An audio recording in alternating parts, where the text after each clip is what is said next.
Hello and welcome to FPL Mate, your best mate for fantasy Premier League content for the 2022-23 season. My name is Dan and I think we've got time for one more Double Game Week 22 video where we're going to be focusing on the Double Game Week players of this week. We're going to have a look at the best Man United and Leeds players for you to go for in this game week, as well as pointing out maybe some of the ones that are a little bit riskier, some of the players that maybe we should avoid entirely. We're going to back it up with loads of stats today, so I'm hoping that you are going to enjoy this one. If you do, please do leave a like, really helps out the channel, and do subscribe as well if you are new around here. But without further ado, guys, let's first have a look at Man United and then we'll look at Leeds. Okay, so let's start off with the top picks from Man United. Let's look at the fixtures first. We've got them in the top left-hand corner here. Crystal Palace and Leeds at home. Two home fixtures. Two fixtures where we're predicting that Man United have got a good chance of clean sheets. They've been doing well defensively recently, and both Crystal Palace and Leeds have been struggling a little bit for goals recently as well. So I do think there's going to be opportunities for clean sheets, but they're also just good fixtures in general. And the fact that they're both home really does help certain players. Marcus Rashford, for example, his home record has been amazing this season. His form has been phenomenal this season, and I think he is the top pick for this game week. I know a lot of you guys are going to be captaining him, triple captaining him, and I would make sure that no matter who you are, where you are, make sure you have got Rashford in your team by the game week 22 deadline. 14.6 predicted points for Marcus Rashford according to the artificial intelligence. Fernandes coming in second at 12.8, but I think Rashford is really the one to go for. He's got really good goal stats, like looking to get those goals. That's where the big points really are for your midfielders, and I can imagine that Rashford could easily get a 20-pointer in this game week. All he needs to do is score once in each of these games, and he's pretty much scoring every single game for Manchester United anyway at the moment. If he gets a goal in each game, that's a 20-pointer locked in straight away. If he can get multiple attacking returns in this game week, it's going to start to look really, really good indeed. So Marcus Rashford is definitely the player to look out for. Fernandes is coming in a close second as the kind of player you'd want to have. He is going to be the main transfer target for a lot of people who already have Rashford, who already have Shaw. Fernandes is going to be that guy, and I would be making that De Bruyne to Fernandes transfer and reversing it back in game week 23. I would be doing that as long as you don't have too many other problems in your team. If you can afford to use maybe one free transfer or maybe take one -4 over the next 2 game weeks to do these moves, then I would be doing that. As soon as you have to take a -4 this week and then another -4 next week just to make this transfer, at that point, maybe it's not as worth it. But right now, if you've got that free transfer going away randomly, you know, you can throw it out there, then Fernandes is definitely a player I'd be looking to get in. In terms of defenders, Shaw is going to be your #1 defensive target, no matter who you are, no matter where you are. If you don't have Luke Shaw, you've got to get him in. So whether you've got a Cancelo still in your team, maybe you've got a Doherty, maybe from Spurs, he's obviously left as well. These are kind of the players, moves them straight to Shaw. It's such an easy decision to make if you haven't got Shaw already. So he is going to be the top defensive target, I guess. But certainly the midfielders are really where the focus should be for Manchester United. Marcus Rashford and Fernandes. But I know some of you guys either are not going to be able to move to maybe some of these players very easily. There are some other players that I think could be worth a little punt.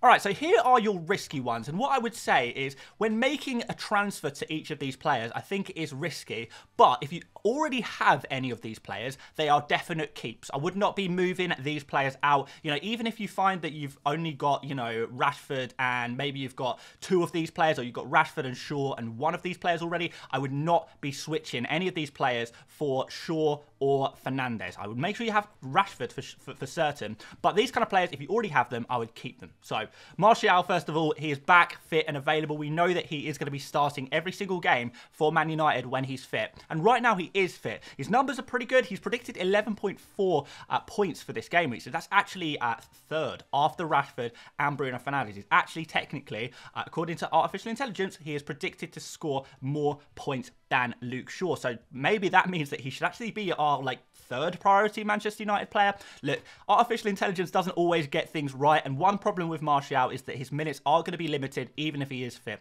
We're probably going to look to see him get 60-65 minutes in each of the 2 games across the double game week. Would not be expecting him to play the full 90, and that is going to be the thing that lets him down a little bit. Antony has got no goals or no assists. These stats, by the way, on screen are since the World Cup break, so from game week 17 onwards. We've not seen any Antony returns from any of his starts, but there is a little bit of decent data here. You know, 0.26 XG per game. If you take that to 2 games, maybe that goes up to 0.5 or just over 0.5, add the expected assist, then maybe, you know, there's a good chance, you know, a decent-ish chance of him getting an attack in return across the double, but I wouldn't expect anything mega. Casemiro is quite interesting because it actually looks like his numbers are actually slightly better than Antony's, and he comes in at a much cheaper price at 4.9 million. So I think for me personally, although I don't love Casemiro as a pick, I think he's a risky player to move towards. He has shown in the Premier League and in the cup fixtures as well, he can actually get involved in those goals, and his numbers are pretty decent for his price. He's definitely not like a priority pick. I would rather have a Bruno Fernandes, I'd rather have a Rashford, I'd rather have a Shaw than Casemiro. I'd probably even rather have a Martial than Casemiro, to be honest, but he still is viable. If that's the only way you can get another Man United player in, I think it's okay. And finally here, we've got Martinez. So he would be the defender I would go for if I didn't have access to Luke Shaw for whatever reason, you know, slightly too expensive, can't work a way of getting Shaw in. Or if you wanted to double up on the Man United defence. Like I said, these two fixtures are very good for clean sheets. They look like Man United could. I can really imagine them keeping 2 clean sheets in this game week. I'm not saying that's definitely going to happen, but it's definitely a possibility. Now, in terms of goals, I would not be expecting goals. Like, I know he scored against Arsenal, but he did it from a very low XG opportunity, and it's not something that's going to happen every game week for him. He's not a player who typically scores those goals from set pieces. It could happen, of course. Anything can happen in football, but I would be getting him in mainly for those clean sheets. And at 4.5 million for a nailed-on Man United defender, not just short-term, but long-term as well, I think that's pretty decent. One problem with players like Martinez or Casemiro or some of these other cheap players that aren't easy to move to a different player is that we have got the blank in game week 25. So Man United aren't going to be blanking in 25, so just do be aware. Make sure if you are going to go for some of these other players, you have got some kind of strategy of removing these players a little bit later, because whilst you probably would be happy to keep Rashford and Shaw and maybe bench them in game week 25 using your other bench options, players like Casemiro, Martinez, these are kind of players you probably want to actually move on. So make sure you've got some kind of players in mind, some kind of strategy in mind in order to remove these players in future game weeks. Finally, I've got some avoids. Now, I would say for some of these players, I would keep if you already have them. So, for example, De Gea and Wan-Bissaka, I would possibly keep these players if you already have them in your team, but I feel like with De Gea and Wan-Bissaka in particular, I know these players are probably the most controversial players in this video in terms of avoids, and I like to stick my neck out and say, you know, avoid these players where I can. But the problem with buying De Gea is that he hasn't got a fixture in game week 25. He's a little bit more expensive than some of the other defensive options and doesn't really add any benefit because he doesn't make too many saves in games. Like, he's not going to be picking up loads of save points, and he's probably not going to be picking up bonus points either. So it's not like he's going to be scoring a lot more than the defenders. The issue with De Gea is, you know, if you're bringing him in, who are you going to be playing as your goalkeeper in game week 25? Have you got Ward as a backup goalkeeper? Are you happy to play him? I'm not really fully convinced by this one, and I feel like there is better value to be had at Manchester United elsewhere. We'll do Wan-Bissaka next because I do think this is controversial, and I do think he probably starts both of these games, but Dalot is back on grass. He's back in full training, so Dalot is going to be coming back into the Man United team very, very soon, eating into Wan-Bissaka's minutes, and a lot of Manchester United fans have been kind of looking up to getting the opinions of Man United fans, and they do strongly feel that even though Wan-Bissaka has been solid since he's come into this United team, that Dalot, when he is available, is very much the first choice. So that's something that's probably going to happen at some point or another. So even though Wan-Bissaka does look tempting at 4.3 million, I would just be aware of the fact that, you know, maybe his place in the team is not permanent, it's not long term, it's not going to be there forever. So it might be a good punt for game week 22 alone.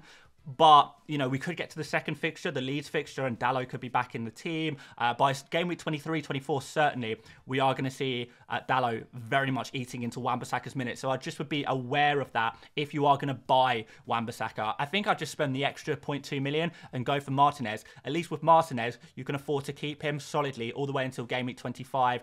You know, what you're doing for game week 25 is kind of up to you. We're all going to have slightly different strategies here, I guess. So I'm not going to go too much in on the strategies in today's video. Look at my other videos if you want to have a look more at chip strategies and things like that. But Yeah, Wan-Bissaka, I think I would just avoid him for now. Weghorst, because Martial is now back, that is going to seriously impact Weghorst's minutes. So, yeah, I would just be aware of that. He's not, like, been getting crazy amount of chances anyway, even when he has been playing. So, not really convinced by Weghorst at all. Don't see him getting very many minutes. The minutes he does get, can't really see him scoring any points. This could be, like, a 2-pointer for him, or maybe even a 1-pointer. The algorithm actually is predicting 0 points for Weghorst, Wan-Bissaka, and Sabitzer. Not sure I agree with that one, and I guess that's proof that the robots, the artificial intelligence, they haven't quite caught up to humans yet. They will make mistakes. They can't work everything out perfectly, and they will predict certain things that maybe we kind of know a little bit better because of you know, various injuries and stuff like that. But yeah, they're not predicted to start, but look, they will get some minutes. They will get some minutes. Sabitzer, I think, is slightly too early for him. I think we're going to see Fred start alongside Casemiro in midfield there. So I don't think Sabitzer will be straight in for the first fixture against Crystal Palace. There's a chance it happens, but even if it does, like, is it worth going for him with some of the other options that are a little bit safer? I would say probably not. So we'll leave Sabitzer as an avoid. I know maybe some Man United fans are pretty excited to get a new player in, but don't think he's a good FPL pick. And with those avoids set in stone, I think we should move on and have a look at Leeds United.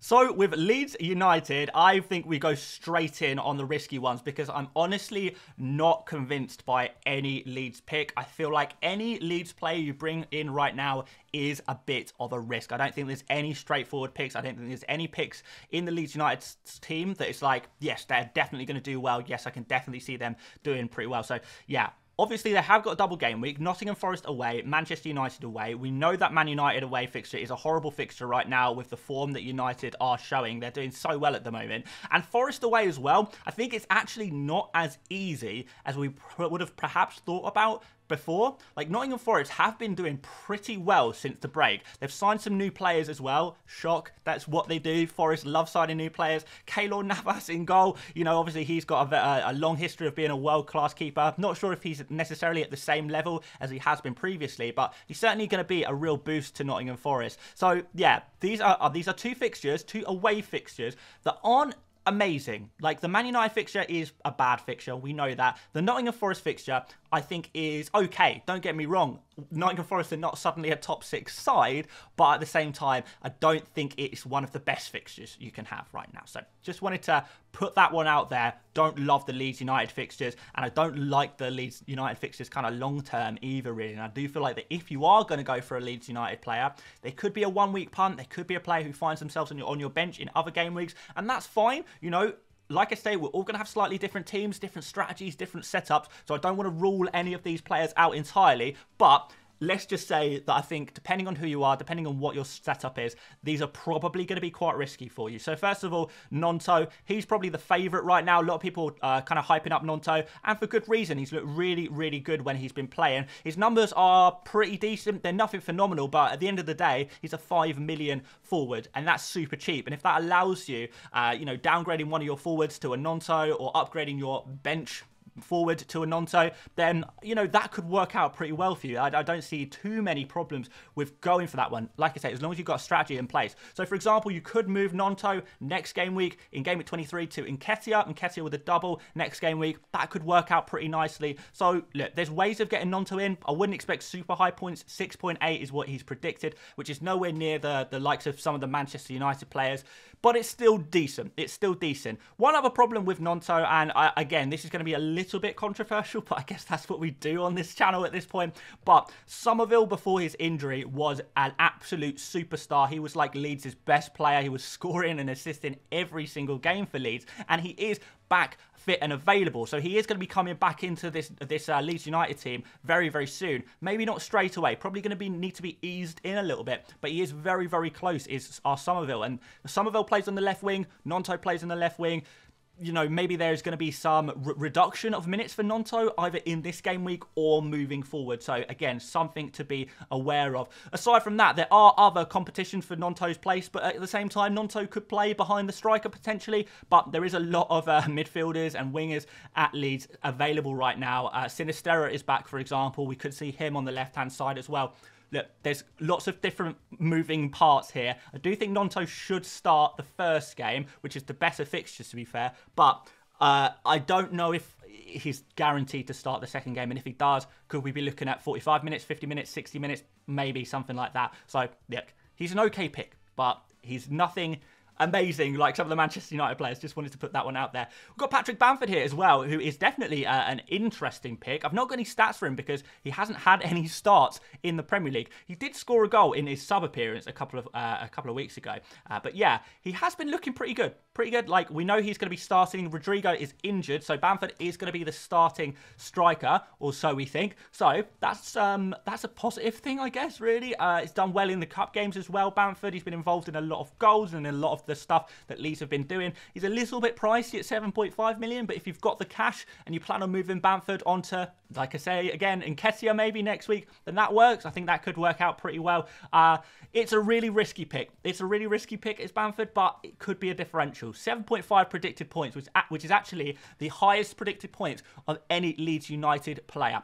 Take of that, make of that whatever you will. You can trust the AI as much or as little as you want. That's kind of up to you, but I'm just putting the information out there for you.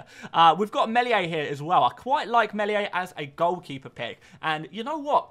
I think there is scope to potentially switch your backup goalkeeper for Meslier. Don't think I would be removing, you know, if your main goalkeeper is like, guys, your main goalkeeper is probably going to be like Kepa, Pope, Edison, maybe De Gea. That's what most of you guys are rolling with as your goalkeeper right now, right? I would not swap any of those players out for Meslier. But if you've got a backup goalkeeper who you're not too keen on, or maybe you're still rocking with a Ward as your backup goalkeeper, that's what I'm doing right now, and you kind of feel like maybe you don't like your main goalkeeper's fixtures, like if you've got Edison as your starting goalkeeper, he's got a difficult fixture against Spurs, and you might think, all right, maybe I can upgrade Ward up to a Meslier, and just playing for this double game week. And then obviously we've got, game week 25.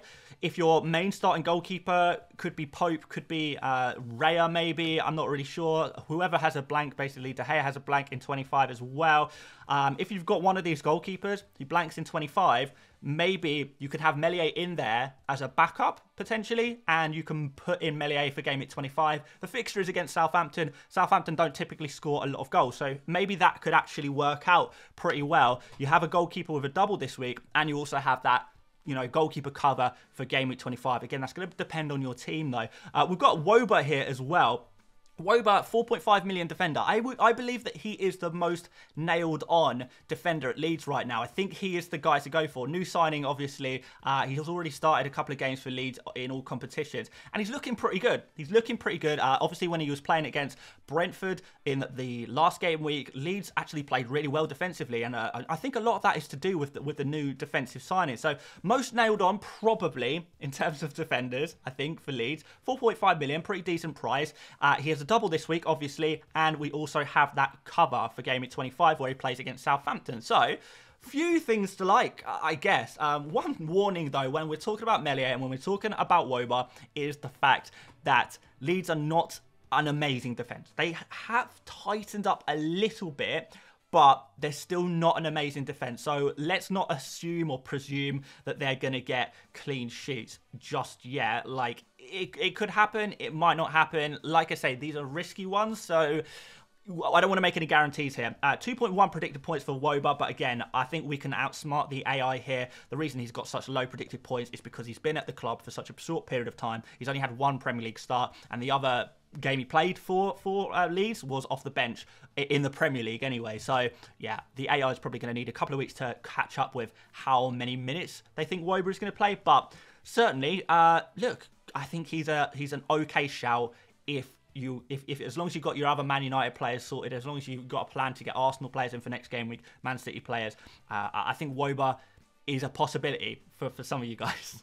Let's finish you off with some avoids. Rodrigo is now injured. Just in case anyone has missed the memo, Rodrigo is going to be out for 2 months. So we really are, it's not just avoid Rodrigo, but it's also sell Rodrigo. It's just not the player you want to have right now. It's unfortunate. I know a lot of you guys would have made early transfers on this one. Look, obviously commiserations, but at the same time, this is what you take a risk when you make early transfers. You take a risk, you get those early price rises, but you also sometimes you do have these players that get injured. You take the benefits with the downfalls, really. You take the good with the bad. Sometimes the bad happens. It has done with Rodrigo this week, but certainly if you haven't got Rodrigo yet, Do not get him under any circumstances, and if you did buy him, you're probably going to need to transfer him straight back out. Next up, let's talk about Greenwood. So, look, I'm not saying Greenwood is a bad pick. For 4.1 million, he's the cheapest bench forward, but the reason why I wanted to put Greenwood in this video is because I wanted to just make sure that any of you guys who do have Greenwood or are buying Greenwood for restructuring purposes, don't play him. Like, he's not going to be a player to play. Whoever you've got on your bench, who you're benching for Greenwood, is most likely going to outscore him. To 1.2 predicted points here, I would say that's pretty accurate. I would say that across the 2 games, Greenwood probably stays on the bench for one of the games and maybe gets some minutes from the bench in the other game. So, look, we're looking at a 1-pointer really realistically for the double game week, and look, nobody really wants that. Yes, he did get an assist the other week, but that was from a low XA chance, 0.09 expected assist he's got over the past, well, in his one start since the break. So, look, I can't really see attacking returns. I can't really see starts from him. If you do have him for the sake of the structure of your FPL team, absolutely fine, but I just don't think I would play him. That's all I'm going to say on that one. I've got Luke Ayling here as well. Like I say, I like Woba the most for defenders. Ayling, I think he is the main starting right back at Leeds, but I can imagine Christensen at some point or another is probably going to come in and replace Ayling, or maybe rotate with Ayling. I don't know. I just feel like Ayling is not quite as nailed on as Woba. Woba is probably providing just as much attacking threat anyway, so it doesn't seem like too much point in going for Ayling. Not because I hate Ayling or anything like that. People used to say I look like him when I had the long hair and the man bun a couple of years ago. OGs will remember. Let me know in the comments if you were around in FPL Mate days when we had the lockdown man bun. Love to hear from you guys. And finally, I've got Harrison in here, who, you know, like, I know some people want to try and get involved in the Leeds midfielders. I just wouldn't bother entirely. You know, when we're looking at midfielders right now, really we're looking at Man United midfielders. That's where it's at, really, for Game Week 22. We're looking at Arsenal midfielders, you know, Ødegaard, Saka, Martinelli. They play Everton this week, double game week next week. We've got Man City midfielders as well, who double next week. That's a kind of a focus. And remember, Brighton midfielders as well. And I do feel like Arsenal, Brighton midfielders, these players, even on single game weeks, they're probably going to outscore these Leeds midfielders. So whether you're looking at Harrison or Aronson or whoever, slight rotation risk. They're all slight rotation risk because there is a lot of players available at this moment for Leeds to play behind the striker, in the 3 positions behind the striker. So, yeah, I wouldn't really go there. And another note is Harrison, like, it's unfortunate, but he's only got 2 attacking returns since game week 4, I believe. He got a few returns in the first couple of game weeks, but since then, he's been very bare, very barren. Not really many chances to get points on the board, which is unfortunate. Also, there was the whole thing where he was almost about to transfer to Leicester. He'd done his medical. Now he's coming back to Leeds. What's going to be the situation there? I think he's in contract negotiations at the moment. It's a little bit messy at the moment for Harrison. Feel a bit bad for the guy. Shipped off to Leicester and then recalled at the last minute by Leeds because of that Rodrigo injury. Let's see what happens, I guess. But yeah, in terms of FPL, would not be going there personally. So there you go. There's a little bit of chat about Leeds players. I know some of you guys have been saying, Dan, why are you not talking about Leeds players this week? I'm not massively keen on any of them, really. I think there is scope for some of you guys to go for them. But again, it's really going to depend on your team, your structure, your priorities. You know, have you already got the rest of the players that you need already sorted? And you know, you can afford to make some slightly more luxury transfers. For you guys, yeah, why not? Why not go for it? It's a double game week. FPL is meant to be fun, and there's nothing more fun in FPL than double game weeks, in my opinion. So, yeah, why not? But that's going to be it from me today. Make sure you are liking the video before you disappear. And do subscribe if you're new around here. And by the way, guys, we've got loads of Game Week 22 content. So if you want more FPL content, you want more tips, go check out previous videos I've made over the last week or so. We've got absolutely loads. We've got Buy, Sell, Keep, Avoid, the 100 Experts video, which was really interesting this week. Do go check that out. And I have made a really nice chip strategy video as well, if you were interested in that. So go check them out. But until then, guys, I will probably see you next on the deadline stream, 1 hour before deadline. We might even go slightly earlier today. Hope to see a few of you guys there. But until then, thank you so much for watching all the content this week, and I will see you later, mates. Bye-bye.